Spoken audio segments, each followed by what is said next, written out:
She said, "James, I hope we can still be family. What happened between us doesn't change how much I love your parents." I said, "Rachel, you filed a restraining order against me last month." What I discovered that week was my ex-wife had been using our divorce as her audition tape for my replacement family. This is probably the weirdest situation I've ever been in. My ex-wife Rachel, 32F, is now dating my younger brother Kevin, 28M, and I, 35M, feel like I'm losing my mind watching my family fall for her act. Background: Rachel and I divorced 8 months ago after a brutal 2-year marriage. She cheated, I caught her, she tried to flip it and claim I was controlling. Standard messy divorce stuff. I moved back in with my parents temporarily to rebuild my finances and figure out my next steps. Here's where it gets weird. 2 months ago, Kevin started bringing someone around for family dinners. Didn't mention who it was, just said he was seeing someone special. You can imagine my shock when Rachel walked into my childhood dining room holding my brother's hand. "James, what a surprise," she said, like she hadn't been married to me for 2 years and didn't know exactly where I lived. My parents were confused at first, but Rachel handled it smoothly. "I know this is awkward, but Kevin and I just connected so naturally. Sometimes love finds you in unexpected places." Love. She was calling it love after 2 months of dating my brother. "I hope we can all be mature about this," she continued. "What James and I had is in the past. I'm focused on building something beautiful with Kevin now." My parents, being the conflict-avoidant people they are, just went along with it. "Well, if everyone's comfortable," Mom said. Everyone wasn't comfortable. I was sitting there watching my ex-wife charm my family while my brother looked at her like she'd hung the moon. But here's what's really bothering me: she knows everything about my family. Our dynamics, our history, what buttons to push. She's been using that knowledge to position herself as the perfect daughter-in-law. "Your mom mentioned you used to help with the church bake sale," she told Kevin during dinner. "I'd love to volunteer this year." My mom lit up. "Oh, that would be wonderful. James never wanted to help with church activities. Because I'm not religious. Rachel knows this. She's atheist too, but now she's suddenly interested in church volunteer work. She's been showing up to family events I'm not invited to, bringing thoughtful gifts, remembering everyone's birthdays. Meanwhile, I'm the divorced son living in the basement, apparently too bitter to be happy for my brother. Am I crazy for thinking this is weird? Is it normal for someone to date their ex-husband's brother, or should my family be more concerned about the obvious manipulation happening here? Edit, reading these comments, and yeah, a lot of you are saying this is intentional manipulation. I guess I wanted to believe she was just moving on, but the timing and tactics are pretty suspicious.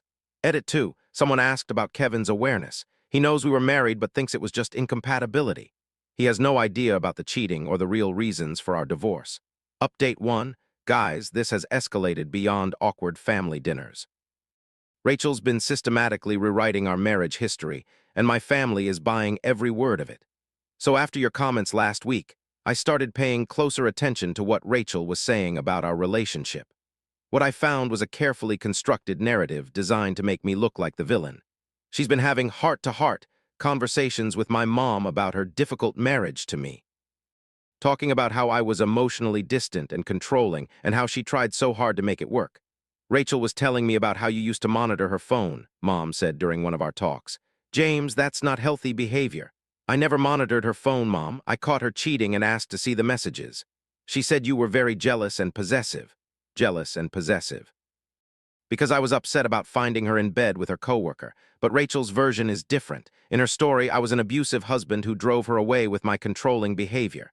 Kevin saved her from that toxic situation and showed her what real love looks like. Kevin treats me like a queen," she told my dad during a barbecue I wasn't invited to. "He's so different from..." Well, you know. She's been playing the victim perfectly. Never saying anything directly accusatory, just implying that I was the problem and Kevin is her hero. The worst part? She's moved into my parents' house. "Just temporarily," she said, "while Kevin and I look for our own place." But she's been there 3 weeks now, cooking dinner, doing laundry, acting like the daughter my parents never had. "It's so nice having Rachel around," Mom told me. "She's such a help with everything." Meanwhile, I'm still in the basement, watching my ex-wife take over my family while my brother thinks he's in a fairy tale romance. She's been planning their wedding too. Shows my mom dress photos, talks about venues, discusses guest lists, all while living in my childhood home and sleeping in Kevin's old room. "I hope you'll be happy for us," she said to me yesterday, flashing her engagement ring.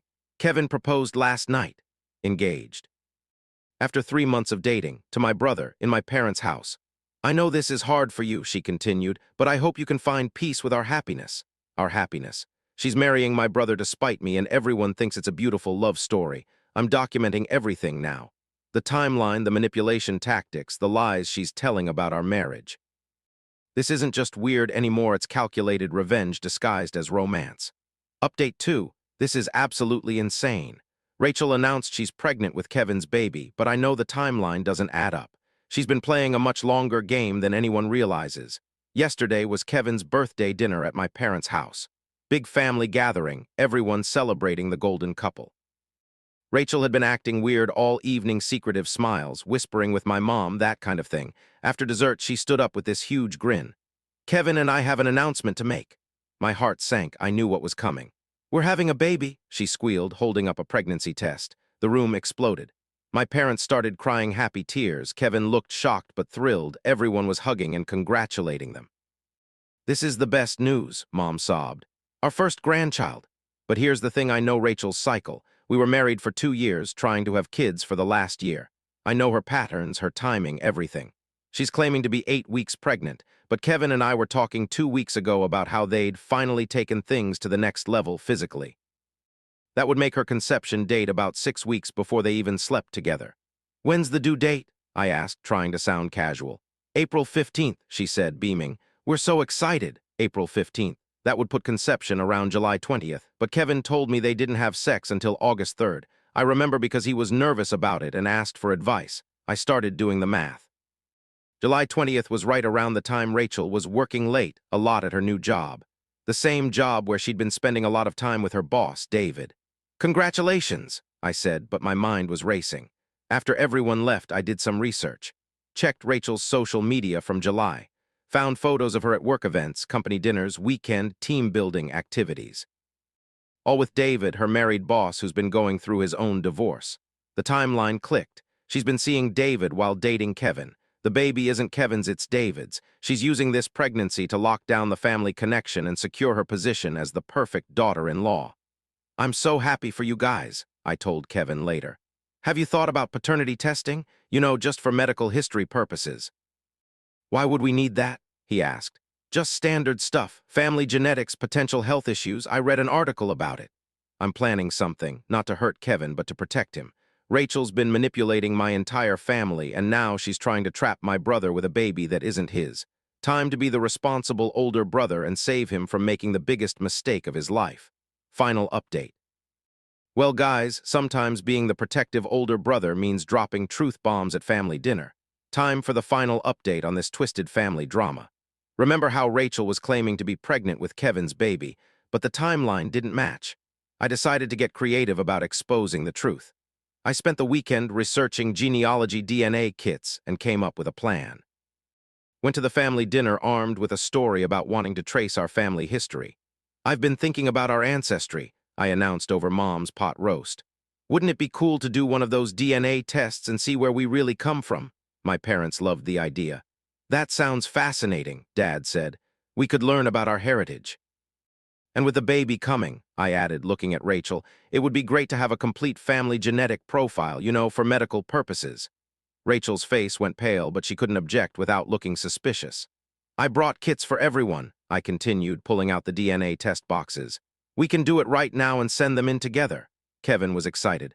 This is awesome. Our kid will know their complete family history.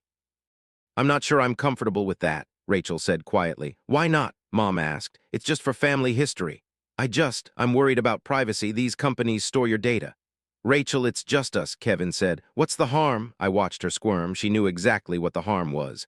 Actually, I said, I read that pregnancy hormones can affect the results. Maybe we should wait until after the baby's born and include them too. That's a great idea, Kevin said. A complete 3-generation family tree. Rachel looked like she was going to be sick. I need some air, she said, rushing outside. Kevin followed her and I could hear them talking on the porch. She was making excuses about being overwhelmed, hormones, stress, but I could tell he was starting to have doubts. The next morning, Kevin called me. James, I need to ask you something, man to man. What's up? The baby timeline. I've been thinking about it and something doesn't add up. I let him work it out himself. Didn't push, just listened as he walked through the dates, the conception window when they'd actually first been intimate. I think she might have been seeing someone else, he said finally. What makes you think that? She's been getting texts from her boss, David, a lot of texts, and she's been secretive about work stuff. I didn't tell him what I knew, let him reach his own conclusions. Maybe we should do that DNA test after all, he said, just to be sure. 2 days later, Kevin confronted Rachel directly, asked her about the timeline, about David, about the pregnancy dates. She tried to deflect, but Kevin isn't stupid. I want a paternity test, he said. Kevin, you're being paranoid. The stress isn't good for the baby. Then prove me wrong, take the test. She couldn't, because she knew what it would show. The truth came out in pieces. She'd been seeing David for months, even before she started dating Kevin. The pregnancy was David's, but she'd been planning to use it to secure her position in our family. I love you, she told Kevin through tears. David means nothing to me. I want to be with you. But it's not my baby, Kevin said. We can raise it together. Biology doesn't matter. But it did matter. To Kevin, to my parents, to everyone who'd been manipulated by her performance. The family meeting was brutal. Rachel tried to explain herself, but the lies were too deep. She'd been using our divorce as her entrance strategy, manipulating my parents against me, and now she'd tried to trap Kevin with another man's baby. I think you should leave, Mom said quietly. This isn't healthy for anyone. Rachel packed her bags that night. The engagement was off, the wedding canceled, the perfect daughter-in-law act finally over. Kevin was devastated but grateful. I can't believe I almost married her, he said. How did you know? I lived with her for 2 years. I know her patterns. My parents apologized for believing her stories about our marriage. We should have listened to you, Dad said. She was very convincing. As for me, I'm doing great. Moved into my own apartment, started dating a fellow teacher who thinks family drama is something to avoid, not create. Rachel tried to contact me last month through social media. She's apparently working things out with David and wants to clear the air about everything. She's planning some kind of redemption narrative about learning from her mistakes. I didn't respond, but I did block her on everything just to be safe.